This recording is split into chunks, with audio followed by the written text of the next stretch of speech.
We're here today with Sarah Cox. Sarah is an award-winning author and journalist, and she is talking with us about her book, Breaching the Peace, the Site C Dam, and a Valley Stand Against Big Hydro.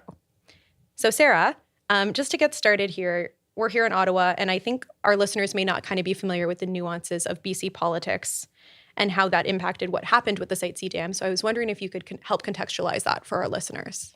Sure. So the Site C Dam was approved by BC's former Liberal government, which is very distinct from the federal Liberal government. Yes. It's more a coalition of parties kind of on the righter side of the political spectrum. That was approved in December 2014, and preliminary construction began the following summer. The dam has been very controversial. It's hugely over budget. There are independent studies that show that the same amount of electricity could be generated by other clean energy options for far less the cost and with far less of an impact on the environment and First Nations.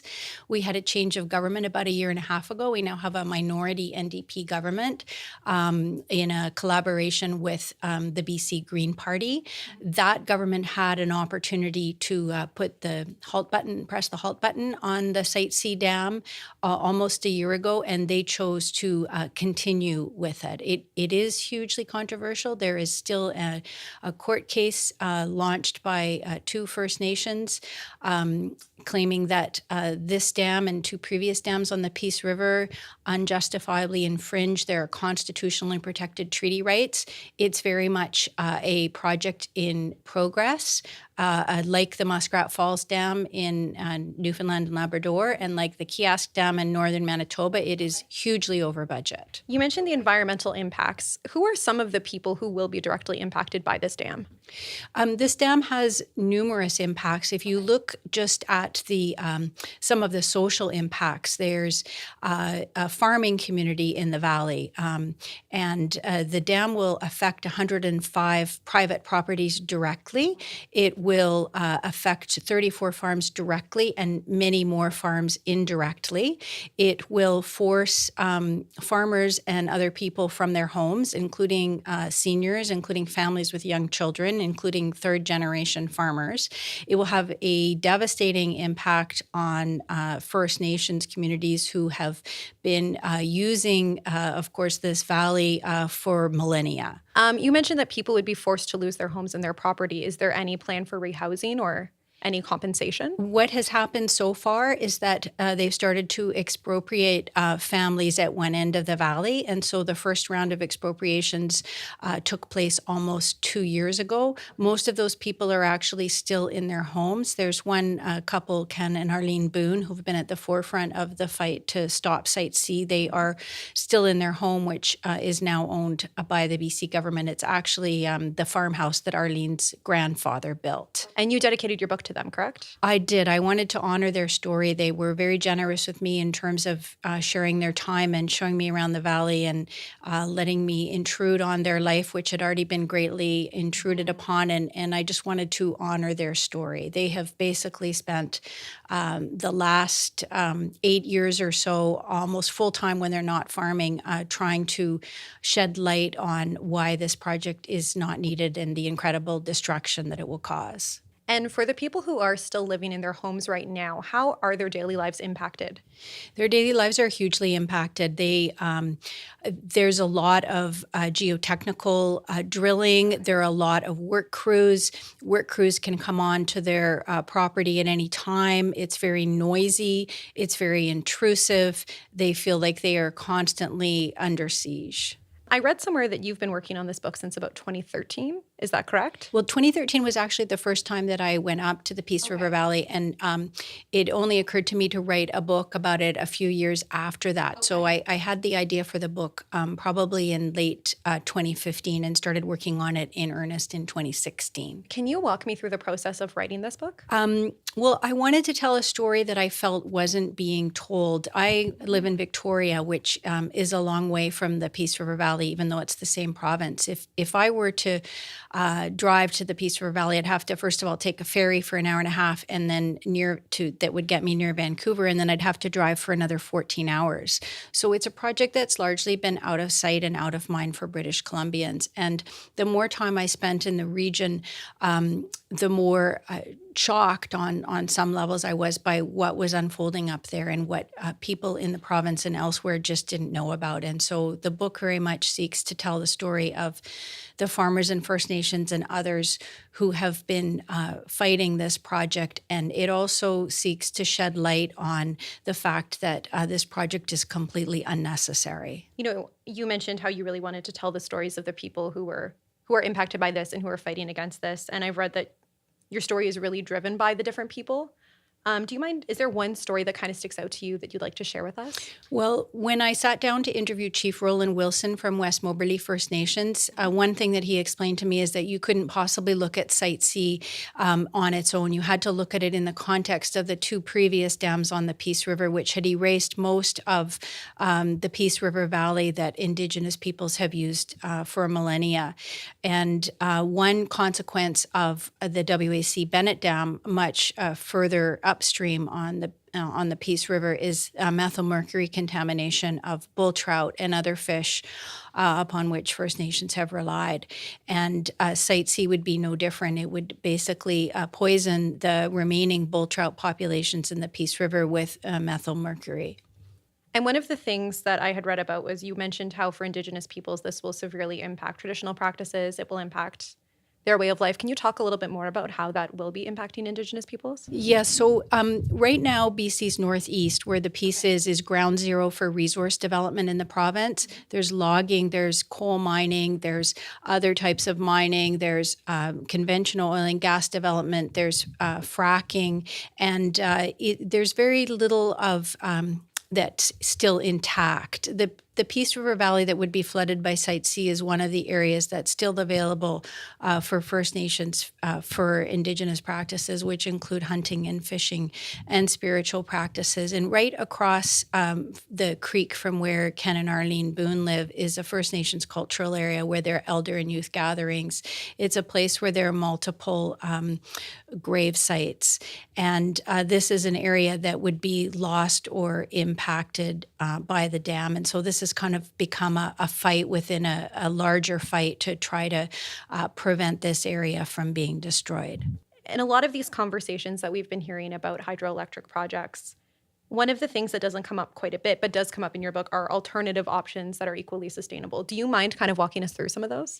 Sure. So in the past, large dams have been a way to produce clean energy in Canada, and most of Canada's energy comes from hydro dams. But the energy market really shifted after 2008, and our provincial governments have simply not kept up with that, at least in the provinces where large hydro dams are under construction.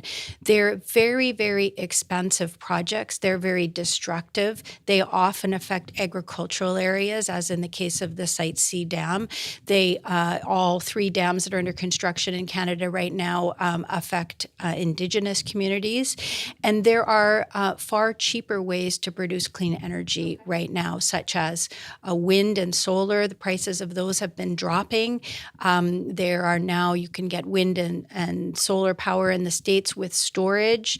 There's pumped storage projects for storing electricity. And there's just so many more options that are cheaper. So in the case of the Site C Dam, it's the most expensive, riskiest, and most damaging way to produce clean electricity. Okay. When you wrote that section of your book, how did you go about researching these other options? I looked at what was going on in other parts of the world, and particularly where there were innovative things happening with solar and wind. And at the very end of the book, I described how the Alberta government had just bought wind power, which was about almost a year ago now, for $37 per megawatt hour. Site C, by comparison, according to independent energy experts, will cost at least $120 per megawatt hour. Did you have the chance to talk with anybody who will be impacted by the dam or is currently being impacted by the dam to ask them if they had a preferred alternative option?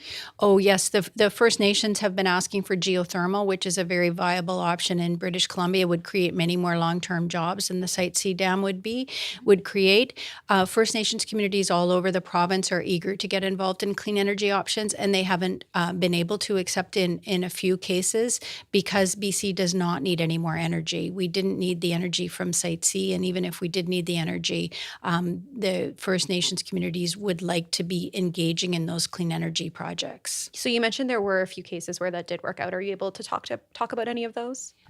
Well, there was one First Nation that negotiated a deal to build what will be the province's largest solar farm in exchange for allowing some BC hydro transmission lines to go through their traditional territory. So they managed to squeak past the rules and to engage in this very innovative, interesting solar project. It's actually Treaty Recognition Week here in Ontario, so it's our third year having Treaty Recognition Week provincially. And I was wondering if you could talk about how Treaty 8 factored into everything that happened with the Site C Dam. So Treaty 8 was signed in 1899, and it covers BC's northeast as well as parts of Alberta and further north.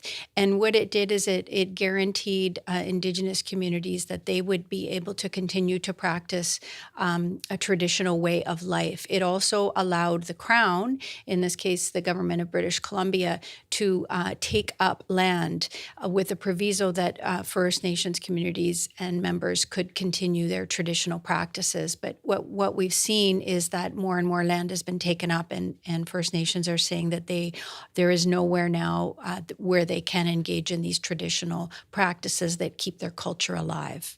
Has the implementation of the Site C Dam violated Treaty 8? That still has not been tested in the courts. This is the court case that is ongoing right now. So the project is proceeding, even though the federal and provincial governments have committed to the United Nations Declaration on the Rights of Indigenous Peoples, and even though it has never been tested in the question of whether Site C violates treaty rights has never been tested in the courts, and yet the project is continuing. Just today, we actually mentioned on our show about the proposed Environmental Assessment Act in BC.